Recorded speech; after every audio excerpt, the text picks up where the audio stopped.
en el primer libro de Reyes, capítulo 20. Primero de Reyes, capítulo 20.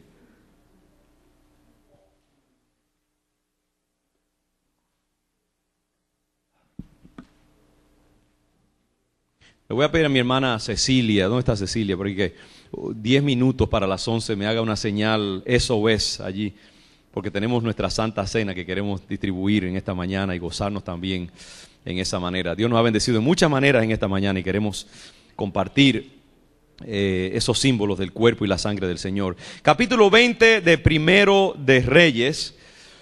Voy a leer unos cuantos versículos y entonces vamos a ensamblar esto según el Espíritu Santo nos dé o la oportunidad.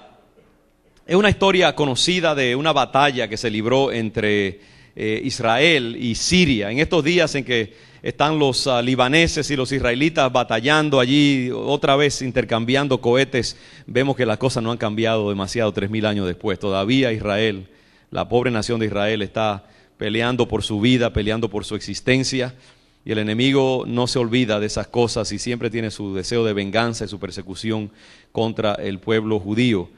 Pero aquí dice que Ben-Hadad, rey de Siria, juntó a todo su ejército y con él a 32 reyes, con caballos y carros, y subió y sitió a Samaria. Samaria era la capital del reino del norte. Ustedes saben que Israel estaba dividido en dos reinos, el del sur y el del norte. Norte, la capital era Samaria, el sur, la capital era Judá, o mejor dicho, perdón, Jerusalén, se llamaba Judá, el reino del sur. Y entonces sitió a Samaria y la combatió. Y envió mensajeros a la ciudad, a Acab, rey de Israel, diciéndole, así ha dicho Ben-Hadad, tu plata y tu oro son míos, y tus mujeres y tus hijos hermosos son míos. Y el rey de Israel respondió y dijo, como tú dices, rey, señor mío, yo soy tuyo y todo lo que tengo. Volviendo los mensajeros otra vez, dijeron, así dijo Ben-Hadad, yo te envié a decir, tu plata y tu oro y tus mujeres y tus hijos me darás. Además, mañana a estas horas enviaré yo a ti mis siervos, los cuales registrarán tu casa y las casas de tus siervos, y tomarán y llevarán todo lo precioso que tengas. Entonces el rey de Israel llamó a todos los ancianos del país y les dijo, entended y ved ahora cómo éste no busca sino mi mal. Pues ha enviado a mí por mis mujeres y mis hijos, y por mi plata y por mi oro, y yo no se lo he negado. Y todos los ancianos y todo el pueblo le respondieron, no le obedezcas, ni hagas lo que te pide. Entonces él respondió a los embajadores de Ben-Hadad, decid al rey mi señor, haré todo lo que mandaste a tu siervo al principio, mas esto no lo puedo hacer. Y los embajadores fueron y le dieron la respuesta. Y Ben-Hadad nuevamente le envió a decir, así me hagan los dioses y aún me añadan, que el polvo de Samaria no bastará a los puños de todo el pueblo que me sigue. Y el rey de Israel respondió y dijo, decidle que no se alabe tanto el que se ciñe las armas como el que las desciñe. Y cuando él oyó esta palabra, estando bebiendo con los reyes en las tiendas, dijo a sus siervos, disponeos. Y ellos se dispusieron contra la ciudad. Usted observará que hasta aquí es una historia de terror, de tragedia, de amenaza, tremendamente negativo todo. Un reino poderoso, muy superior al reino de Israel, se abalanza contra esta ciudad prácticamente indefensa, contra un rey impotente que no sabe qué hacer.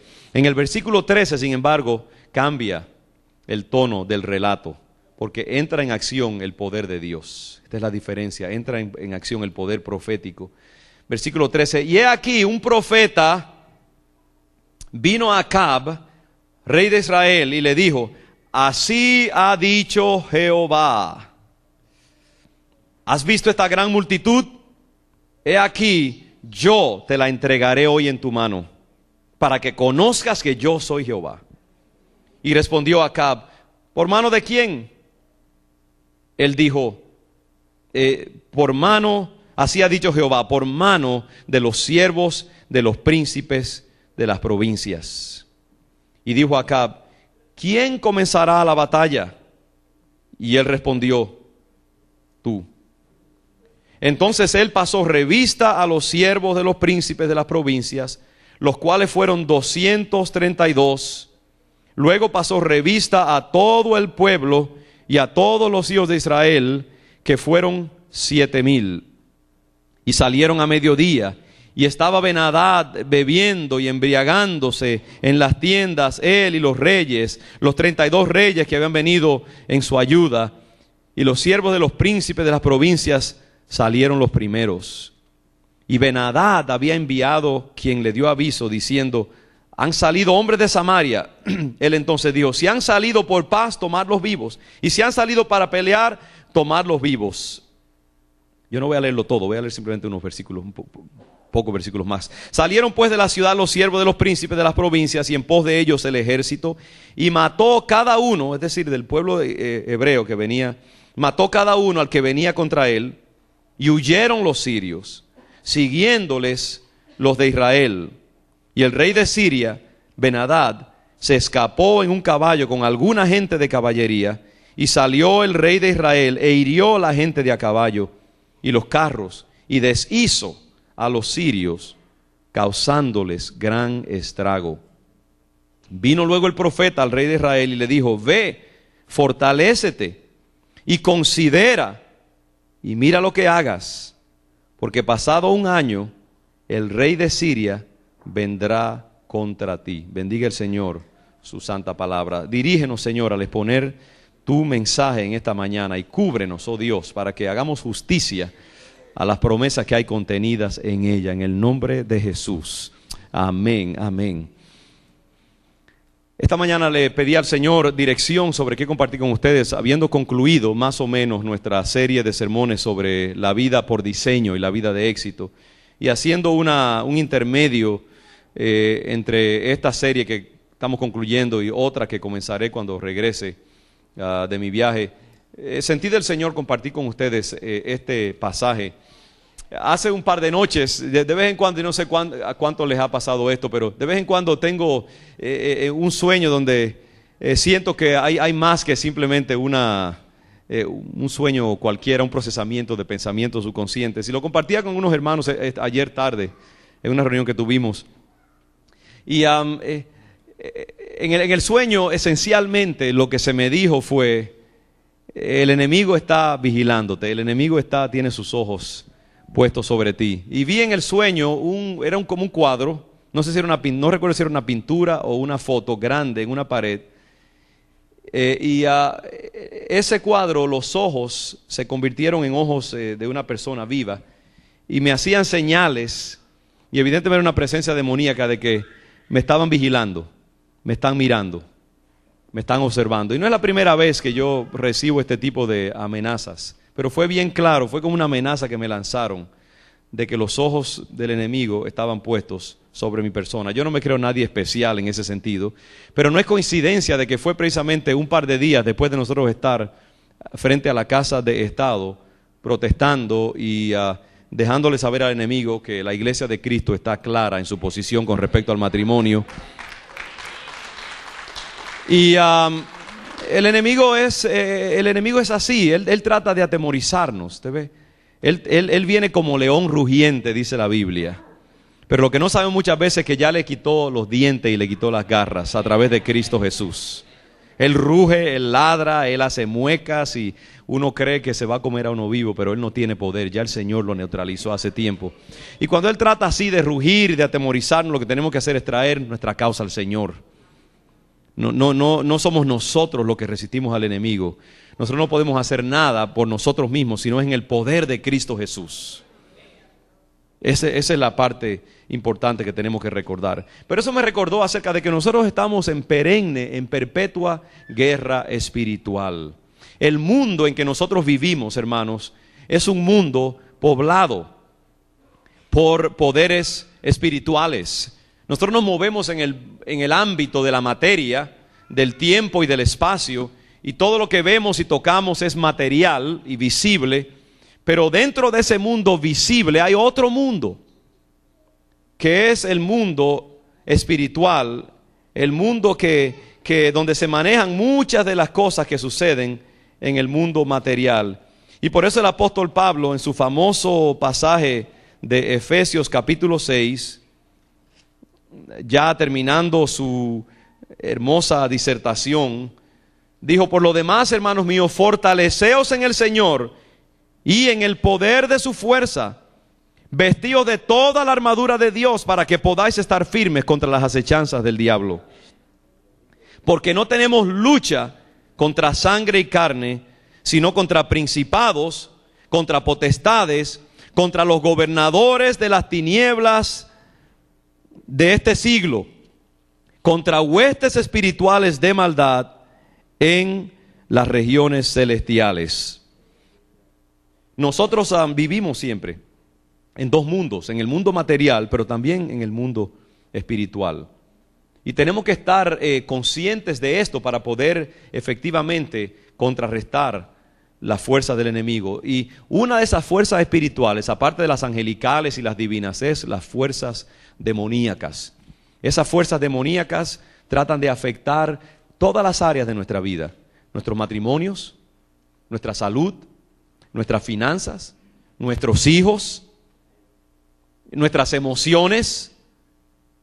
Hay huestes de maldad que odian a la raza humana porque es la criatura de Dios, porque saben que Dios ama al hombre y quieren afectar el corazón del Padre haciéndole daño a su criatura que Él tanto ama.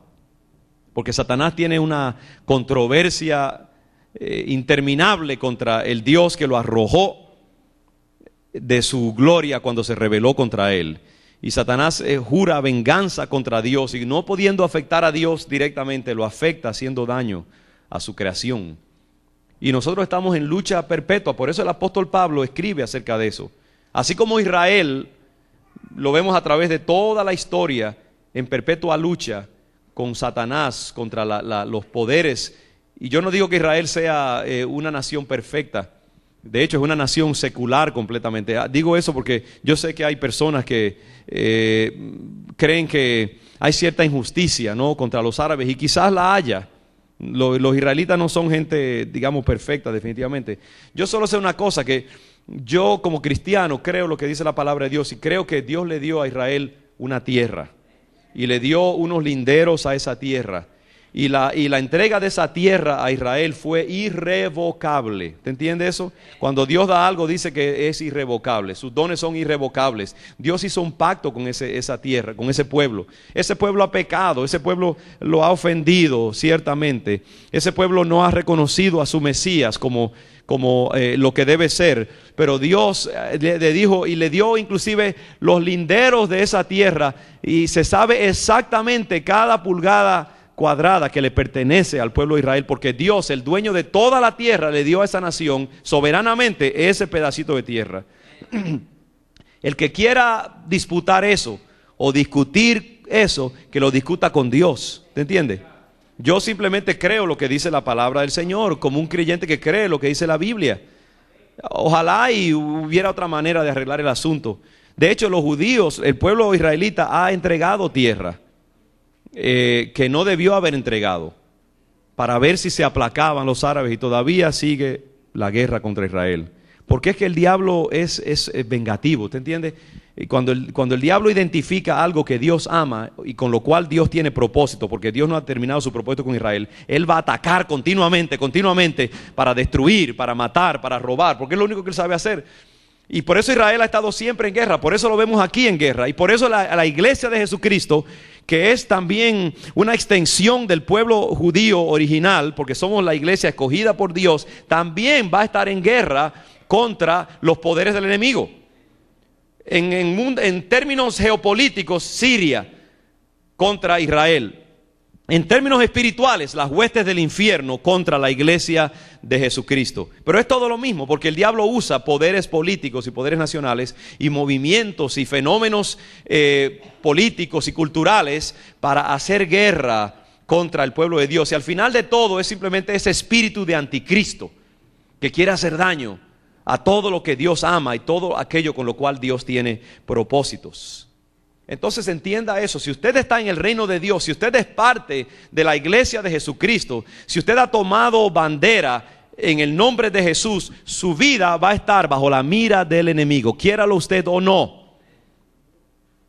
Si usted está haciendo algo por el reino de Dios, el enemigo va a tener su mira puesta sobre usted. Y por eso el apóstol Pablo dice, nuestra lucha no es contra sangre y carne, sino contra principados, contra potestades, contra huestes de maldad en los lugares celestiales, contra los gobernadores de las tinieblas de este siglo. Todo lo malo que hay en este mundo está en contra de los hijos de Dios. Entonces, hermanos, nosotros tenemos que estar alertas. Por eso dice otra palabra, sed sobrios y velad.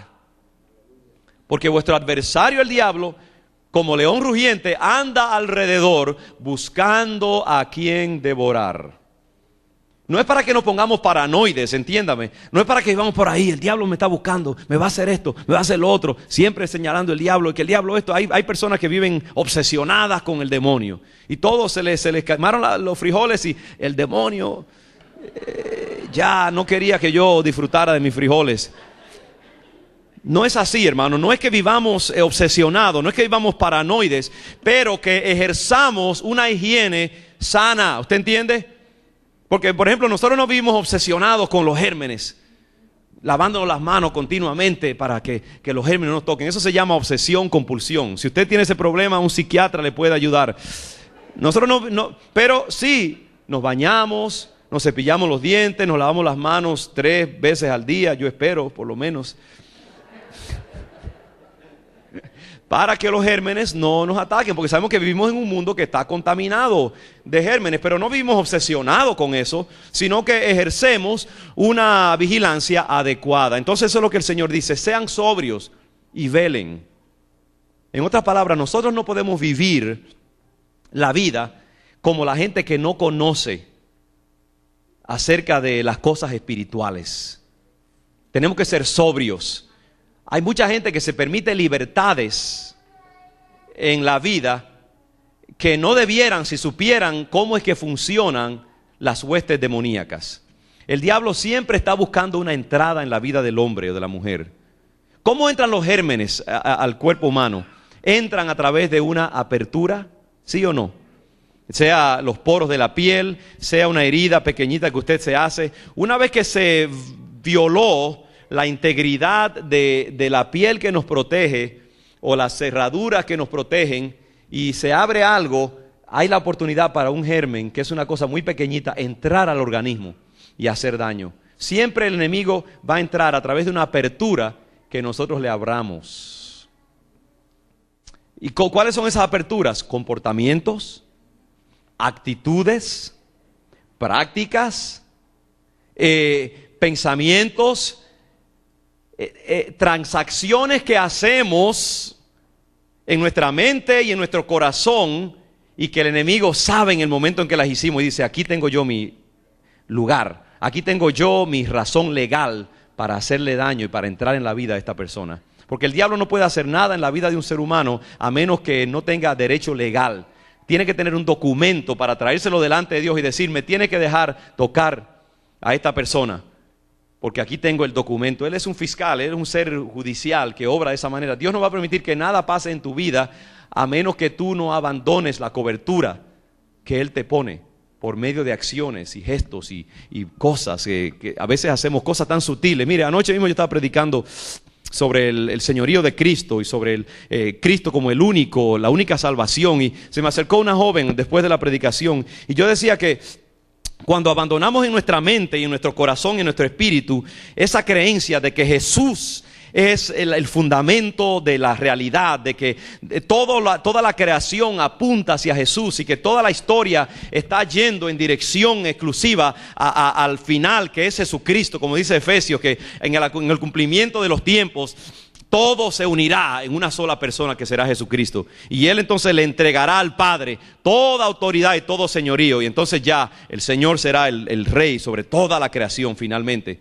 Y yo decía que cuando nosotros abandonamos esa creencia en el poder único de Jesús, en que Jesús es el único que salva, que Jesús es el único que puede ser mediador entre Dios y los hombres, y cuando nuestra mente comenzamos a pensar que hay otros posibles intermediarios, sea Buda, sea Mahoma o simplemente un pedazo de conocimiento, cuando nosotros en nuestro corazón, en nuestra mente, quizás ni siquiera lo digamos con nuestra boca, pero cuando nuestro corazón y nuestra mente comienza a haber duda acerca del señorío y la unicidad de Cristo, ya se ha dado una transacción espiritual por la cual el enemigo puede entrar a nuestra vida y hacer daños. Usted no tiene que verbalizarlo. En su espíritu ya se dio algo y se abrió una compuerta. Y por ahí ya el enemigo tiene derecho a hacer estragos en su vida. Y esta joven se acercó a mí al final del sermón y me dijo, pastor, ¿sabe qué? Hace 2 años yo comencé a tener unas luchas espirituales serias y emocionales, y ahora yo entiendo que cuando yo entré a la universidad yo comencé a dudar acerca de eso. Una muchacha que ama al Señor y que yo sé que está plenamente centrada en la palabra de Dios, pero cuando usted entra a la universidad, aún a veces en ambiente cristiano, comienzan a bombardearle su fe y a enviarle cohetes a la armadura espiritual de su fe en Cristo como el único Salvador, y comienza a romperse esa coraza, y por ahí el enemigo comienza entonces a hacer estragos en nuestra vida. Todas estas son formas, ¿ve? Son aperturas que se abren en nuestra mente, así que cuidado, hermanos, con lo que nosotros permitimos que se dé en nuestro corazón, en nuestra mente. Tenemos que estar siempre, como dice el salmista David, examíname, oh Dios, y conoce mi corazón, pruébame y conoce mis pensamientos, y ve si hay en mí camino de perversidad. En otras palabras, tenemos que pedir al Espíritu Santo siempre, Señor, examíname, porque yo mismo no tengo control de mis pensamientos, y a veces van a venir cosas en mi vida que van a permitir que se abra una entrada para que por allí el enemigo pueda entrar y hacer estragos en mi vida. Tengamos cuidado. Por eso dice, sed sobrios y velad.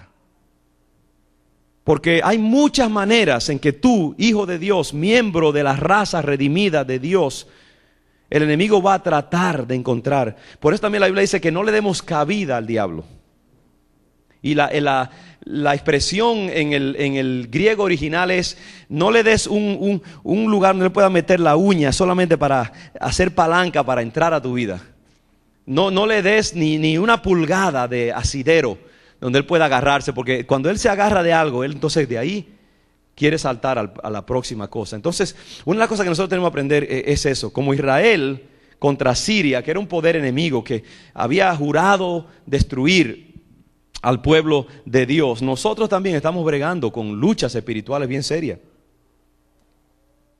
Y si tú eres miembro de la raza de Cristo, ya sea por la razón que sea, si tú estás aquí en esta mañana es porque el Espíritu Santo está obrando en tu vida, y el enemigo no le va a gustar que tú estés hoy aquí en la casa del Señor, ¿tú entiendes? Y menos si tú has entregado tu corazón al Señor. Entonces tú perteneces a esa raza y vas a estar bajo la mira. Vemos aquí algunas cosas acerca de esto. Yo quiero poner esto en el contexto de guerra espiritual, porque ¿para qué nos dejó Dios estas palabras aquí? Para entretenernos con cuentos que podamos decirle a la gente cuando se va la luz en la noche y podamos hablar de algo sabroso. No, estos son pasajes que han sido dejados para que nosotros extraigamos de ellos principios espirituales en nuestras propias batallas. Yo nunca voy a pelear con el rey de Siria. No sé ni siquiera dónde se encuentra ese lugar. Yo sé que es un país que se llama Siria, pero no sé si es el mismo lugar que está aquí registrado. Pero yo sé que Dios dejó este pasaje para enseñarme principios cuando yo me encuentre en guerra en mi vida, sea contra una enfermedad, sea contra un problema financiero, y que su origen sea demoníaco, su origen sea buscando mi vida, yo saber dónde ir para batallar, porque detrás de toda la crisis va a haber un enemigo que quiere hacer daño a mi vida, quiere hacer estrago en mi vida. Detrás del problema matrimonial, detrás del problema con el hijo, el enemigo va a estar usando esas cosas para tratar de destabilizarnos, hacernos dudar del amor de Dios, hacernos cuestionar nuestra fe o la fidelidad del Señor o nuestra capacidad de mantenernos firmes. Y Él va a tratar de por ahí meter una pata de cabra y destruir todo la armazón de nuestra vida. Entonces tenemos que saber. Es interesante aquí este pasaje. Y vemos que este patrón que delinea esta historia se repite a través de toda la Biblia. ¿Por qué? Porque hay principios persistentes aquí. Uno de ellos es esto. Tenemos un hombre, Acab, rey de Israel norte. Acab era un hombre, usted sabe la historia, los que conocen la Biblia, no era un rey piadoso, no era un rey que amaba a Dios, no era un rey que se gobernaba por los principios espirituales, había abandonado la ley de Dios. Israel, mientras se mantuvo en el Señor, siempre tuvo victoria, reinó como cuando David sobre todas las naciones alrededor. Dios prosperó a Israel, Dios le prometió a Israel victoria sobre sus enemigos, le prometió hegemonía sobre todas las naciones alrededor. Y mientras Israel se mantuvo en el Señor, tuvo poder. Pero desde que comenzó a violar las leyes de Dios, sobre todo en el reino del norte, donde era Acab, hubo estragos. Dios envió inclusive poderes enemigos para que arremetieran contra Israel, para traerlo al conocimiento del Señor. Es decir, cuando Israel abandonó la cobertura de Dios, todos los enemigos que hasta entonces habían sido sometidos comenzaron a rebelarse y comenzaron a ejercer poderío y gobierno sobre Israel. Y es lo que pasa aquí. Siria, un reino de la parte norte del Medio Oriente, había crecido, se había hecho fuerte y ahora viene a donde Acab. Y mire cómo le dice el rey Ben-Hadad.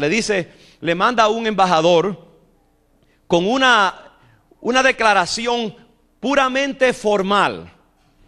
Puramente formal. Eso es todo. Le dice, tus hijos son míos, tus hijas son mías, todo lo que tú tienes es mío.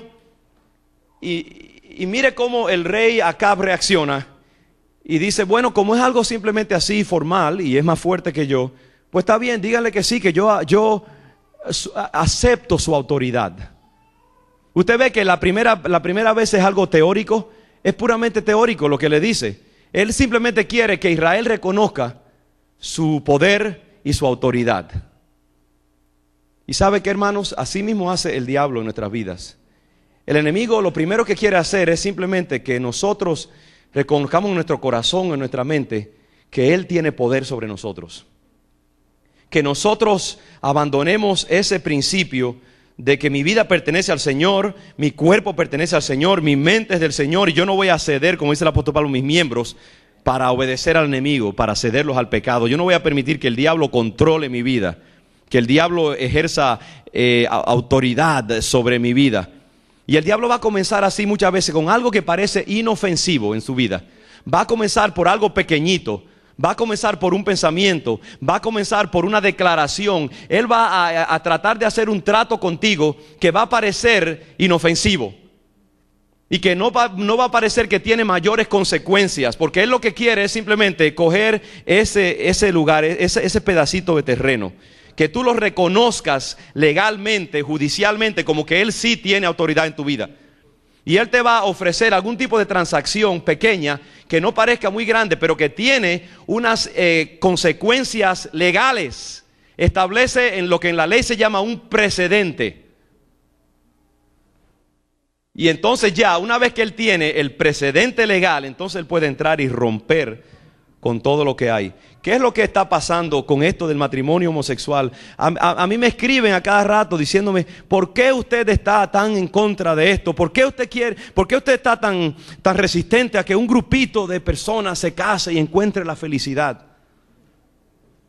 Ustedes no quieren que a los homosexuales controlen sus pasiones y que entonces por eso que se casen y que vivan vidas más ordenadas. Entonces, ¿por qué se oponen?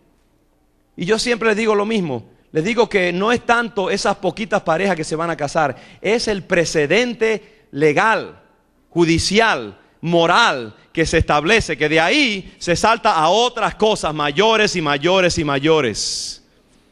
De vez en cuando uno puede ver esas películas de los Beatles y de los...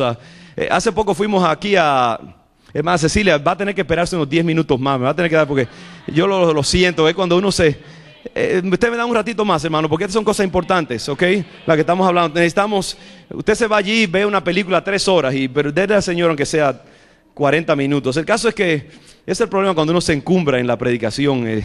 Los relojes y las promesas se van de un lado. Pero escuchen, hermanos, fuimos a ver los Pops, los Boston Pops aquí en Boston, mi esposa, yo y algunos hermanos, y había un recordatorio de los Beatles en los años 60. Y cuando yo veo esas películas de los años 60, de estos grupos de música iniciales, se ven tan sanos.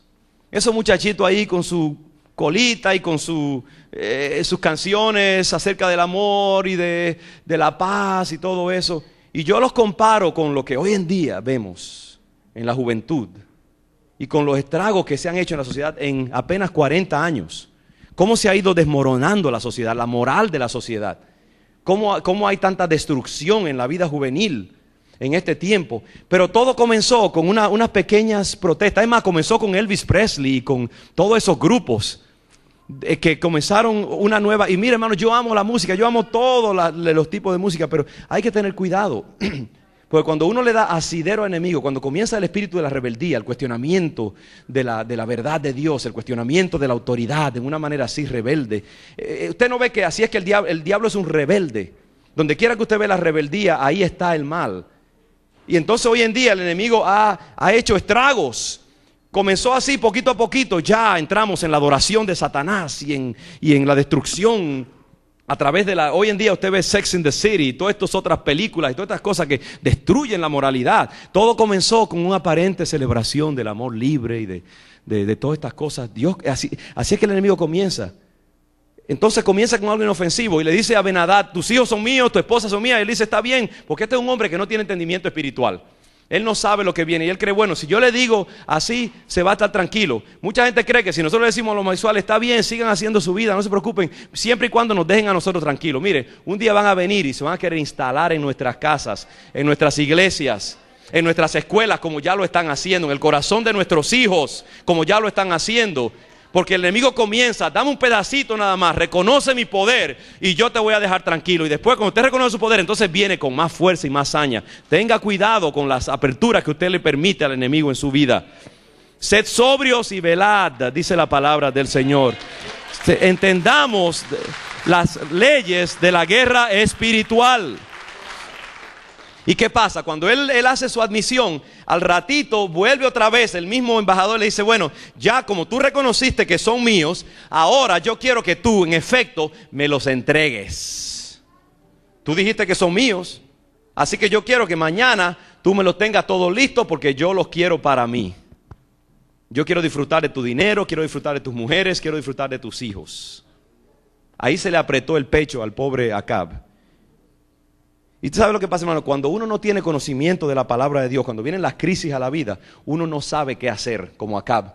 Comenzó a moverse las manos ¿y qué hago ahora? ¿No ven que este hombre está buscando mi destrucción? Miren cómo quieren robarme a mis hijos y esto y lo otro. No sabía qué hacer. Cristiano, Dios quiere que tú conozcas la palabra del Señor para saber qué hacer cuando venga el enemigo a hacer estrago en tu vida. El apóstol Pablo dice: no quiero que ignoréis acerca de las cosas espirituales, dice en 1 Corintios capítulo 12. Hay mucha gente ignorante acerca de qué hacer cuando viene el diablo como león rugiente, cuando viene como un río a arroparnos y a destruirnos. Y lo que hacemos es eso mismo: comenzar a quejarnos y a veces hasta acusar a Dios de ser infiel. Y comenzamos y renegamos de Dios y dejamos de ir a la iglesia y nos deprimimos y dejamos de leer la Biblia, dejamos de orar, dejamos de ayunar, dejamos de buscar la compañía de otros creyentes. Y el diablo dice: exactamente lo que yo quiero que tú hagas. Sigue debilitándote, sigue dejando la compañía de tus hermanos, sigue gozando de la vida y viviendo como un chivo sin ley. Porque hay tantos cristianos, hermanos, pertenecemos al reino de Dios, somos miembros de una raza de reyes y sacerdotes, pero vivimos como plebeyos, vivimos comerciando con el mundo, vivimos como gente que no sabe que nuestro destino es una patria eterna, celestial, que no somos miembros de este mundo, que somos peregrinos y extranjeros, que todo lo que está aquí va a perecer un día y que lo único que perdura es las cosas que invertimos en el reino de la eternidad. Y que tenemos que vivir con la mirada puesta en el reino del Espíritu. Y que tenemos que aprender las leyes del Espíritu. Que tenemos que aprender cómo hacer guerra espiritual efectiva. Cuando viene la crisis a nuestra vida, cuando viene el enemigo pidiéndonos, nuestros hijos, nuestra familia, tenemos que decirle: por aquí tú no pasas. Porque aquí hay autoridad del Señor. La palabra de Dios dice: resistid al diablo y huirá de vosotros. Dice la palabra que nos llenemos de toda la armadura de Dios para que cuando venga el día malo y habiendo resistido, podamos estar firmes. ¿Te entiende? Ese día malo del cual habla el apóstol Pablo es ese día cuando el enemigo viene a tu vida como Ben-Hadad a pedirte a tus hijos, a pedirte a tu esposa, a pedirte tu finanza, a pedirte tu salud, a pedirte tu paz interior. Y tú tienes la opción de, como Acab, comenzar a preguntarte que dónde están las promesas de Dios, que Él no te había prometido que ibas a estar exento de todo mal, esto y lo otro, y a renegar de Dios, o a tomar acción y hacer lo que tienes que hacer y decirle al enemigo: tú no tienes autoridad en mi vida, tú no tienes autoridad en mi casa. Aquí el que reina es Cristo Jesús. Esta casa está cubierta con la sangre de Cristo. Y ni mis hijos, ni mi familia, ni mi finanza, tú no puedes manipularlas. Porque Dios tiene autoridad sobre mi vida. Tenemos que hacer esas declaraciones con nuestra boca. Tenemos que guerrear contra el enemigo. A este hombre, este rey, se suponía que supiera más. Y sin embargo, mire que es los ancianos y el pueblo quienes responden: no le obedezcas ni hagas lo que te pide. Yo tengo escrito aquí la solución cuando estamos en guerra con Satanás. Dos cosas: no le obedezcas ni hagas lo que te pide. Eso es lo que tienes que hacer. Cuando el enemigo viene con todo su poderío, con todos sus reyes, con toda su armadura, con todo su ejército, hermano, ninguno de nosotros tiene poder contra Satanás. El reino del infierno es mucho más poderoso. Un solo demonio puede hacer demasiado daño en nuestra vida. Porque un enemigo que no lo vemos, no lo olemos, él ha vivido miles de años, sabe cómo manipular la psicología humana. Olvídese, usted no, por sí mismo, usted no puede contra un solo demonio del infierno. Pero dice la palabra que es más poderoso el que está en nosotros que el que está en el mundo. Ahí está la solución al problema. Más son los que están con nosotros que los que están contra nosotros. Por eso yo no me atemorizo, porque la legislatura, la mayoría estén a favor de esto y que toda la gente intelectual y culturalmente iluminada están a favor del matrimonio. Mi parte es simplemente creer en el Dios que es todopoderoso y pararme firme, decirle: Satanás, por aquí tú no pasas. El Señor sabrá entonces lo que hace. No se deje atemorizar por el enemigo. No importa cuán avasalladora parezca su fuerza. No importa cuán firmemente él parezca estar atrincherado en su vida. Usted simplemente no lo obedezca ni haga lo que le pide. Manténgase firme. Declare las promesas del Señor. Manténgase fuerte en la palabra de Dios. Siga ayunando, siga orando, siga clamando, siga santificándose. Y cuando haya pasado el día malo, usted estará firme y el enemigo habrá tenido que huir. Provéase de toda la armadura de Dios. Esta es una historia fabulosa, porque ahí está bien claro que solamente había desesperación y no había solución. Pero cuando entró en acción el profeta de Dios, vino un profeta, Acab, y le dijo a Acab: así ha dicho Jehová, ¿has visto esta gran multitud? He aquí, yo la entregaré en tu mano, para que conozcas que yo soy Jehová. Hoy en día hay una iglesia apóstata. Ayer mismo leí una carta que me envió un pastor bautista americano de nuestra denominación, de una parte sur de aquí de Boston, insultándome porque yo estuve en una conferencia de prensa testificando a favor del matrimonio bíblico. Que cómo yo me atrevo a hacer esto, que gracias a Dios que no me identifiqué con un bautista americano, etcétera, y que esperaba mucho más de mí, etcétera, todo este tipo de cosas. Estamos en un tiempo, este es un pastor evangélico, airado con otro pastor evangélico porque tiene la audacia de pararse sobre lo que dice la palabra de Dios acerca del matrimonio. Estamos en ese tiempo, hermano, ¿te entiendes? Estamos en ese tiempo. Y por eso es que esa iglesia nunca sabrá qué hacer. El diablo ya se ha servido con la cuchara grande y se necesita gente que conozca la palabra de Dios. Se necesita gente que conozca de los dones del Espíritu, como este profeta. Se necesita gente que esté con la visión puesta en la zona del Espíritu, que sepa discernir el mundo del Espíritu. que sepa escuchar de Dios lo que hay que hacer cuando viene el momento de la crisis, que tenga su vida en orden para que Dios le pueda hablar y pueda darle direcciones específicas sobre cómo bregar con la crisis cuando viene el momento.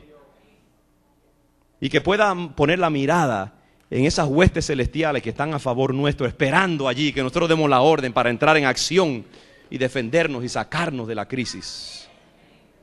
Y por eso el profeta le dijo, el Señor te dice así, no te atemorices, porque esa gran multitud Él te la entrega. Y mire qué fácil se dio la victoria. En un instante todo cambió. Yo sigo creyendo eso, hermanos. Aunque todos los legisladores, todo el mundo esté haciendo artimañas y maniobras y usen sus tácticas maquiavélicas, todo puede cambiar en un instante. Yo voy a seguir creyendo que el Señor puede soplar sobre esta cultura y en un momento cambiar su orientación, hermanos. Y así puede pasar en tu vida también, ¿sabes? No importa cuán grande sea el problema en tu vida, no importa cuán grande sea la situación por la cual tú estás bregando, no importa cuán grande sea la crisis sobre la cual tú estás pasando, el Señor en un instante lo puede cambiar. Si tú te mantienes firme en el Señor, si tú declaras lo que Dios ha dicho en su palabra, si tú te fortaleces en el Espíritu, si tú te llenas del Espíritu Santo, si tú usas la espada de la palabra, si tú mantienes tu mente con el yelmo de las verdades de la salvación, si tus pies tú los usas para predicar la palabra del Señor, aún mientras estás en el medio de la batalla, tú sigues sirviendo, tú no te cansas de hacer el bien, tú sigues dando al Señor, tú sigues militando en su iglesia.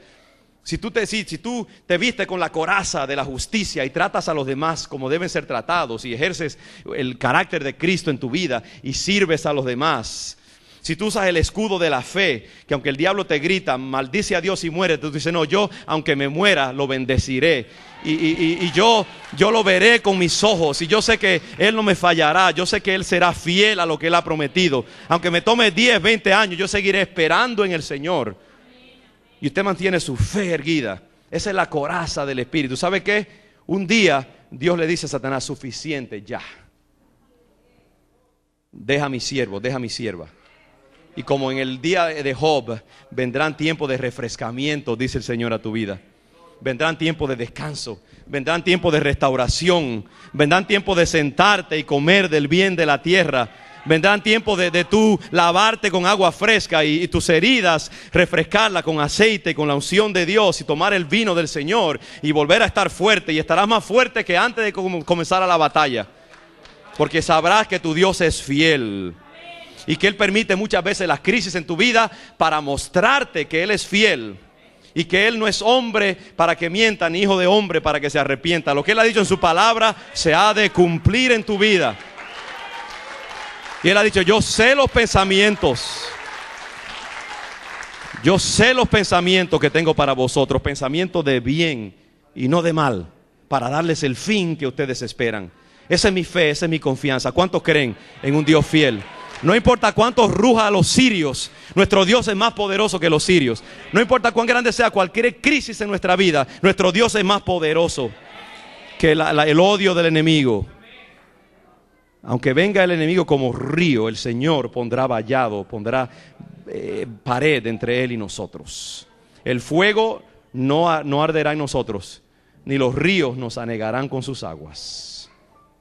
Porque el Señor ha prometido ser fiel para con los suyos. Pongámonos de pie, hermanos, y vamos a recibir esa promesa del Señor, esa palabra profética en nuestros corazones en esta mañana.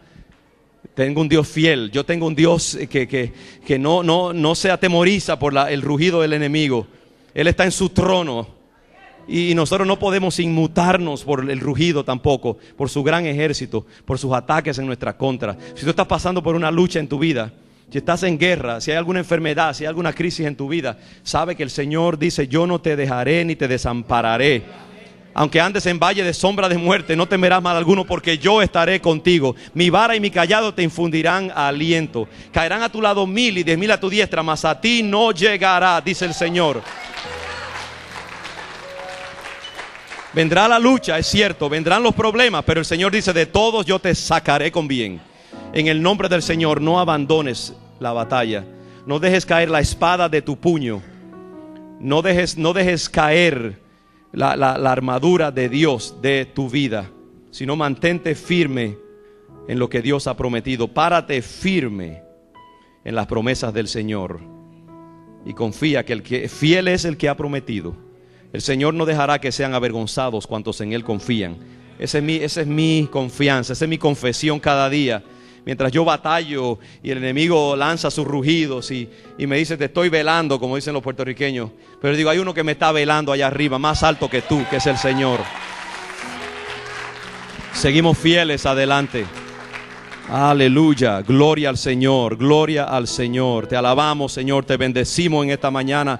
Padre, haz nacer tu buena semilla en nuestros corazones, Padre. En esta mañana, Señor, el enemigo ha querido atemorizarnos, pero nosotros decimos, nuestro Dios es con nosotros. ¿Quién contra nosotros? Padre, renueva la fe de tus hijos en esta mañana. Doble porción, Señor, de tu gracia sobre tus hijos en esta mañana. En el nombre de Jesús, somos más que vencedores, dice la palabra del Señor. Oh, Señor, recibimos tu fuerza, Padre. Gracias porque en medio de nuestra debilidad, tú te glorificas y eres fuerte en nosotros, Señor. En medio del quebrantamiento de nuestro yo, el Dios Todopoderoso se ensancha dentro de nosotros. Y aunque nuestro ser exterior se debilite, el interior se renueva de día en día. Aleluya. Confesamos tu fidelidad, Señor, en esta mañana. Te adoramos y te bendecimos. Aleluya. Glorificamos tu nombre, Padre. Renueva mi fe. Renueva la fe de nuestros hermanos, Padre. Renueva la fe de esta iglesia, Señor. Renueva el corazón guerrero, Padre. Renueva la actitud de guerra en nosotros, Padre. Tomamos la espada de tu palabra. Tomamos la coraza, Señor, de nuestra justicia. Tomamos el escudo de la fe, Padre. Nos renovamos en la fortaleza de Dios. Tu palabra dice, no es con espada, no es con ejército, es con mi espíritu. Padre, que esta iglesia pueda hacer guerra en el espíritu, que esta iglesia pueda fundamentarse en el espíritu, Dios. Tú eres nuestro ayudador, tú eres nuestro fortalecedor. Te glorificamos, te bendecimos, Señor. Envía la nube de tu presencia renovadora sobre nosotros. Bendigo a los padres que están aquí, Señor, que luchan, las madres solteras, Padre, que luchan con sus hijos. Bendigo a la juventud que el diablo quiere destruir y declaro, Señor, tu fortaleza sobre ellos. Nuestros niños, Señor, los cubrimos, sus mentes, sus corazones, para que el diablo no tenga parte ni suerte en sus vidas, Señor. Oh, bendigo esta iglesia y los propósitos que tú tienes con ella, Padre. Bendigo la iglesia de Nueva Inglaterra, Señor, y aún de Estados Unidos, Padre. El diablo ha querido arroparla, Padre, pero nosotros confesamos que tú eres más poderoso. Que las huestes del infierno no prevalecerán contra tu iglesia. Renueva, Señor, tu fortaleza en nosotros en esta mañana, Padre. Gracias.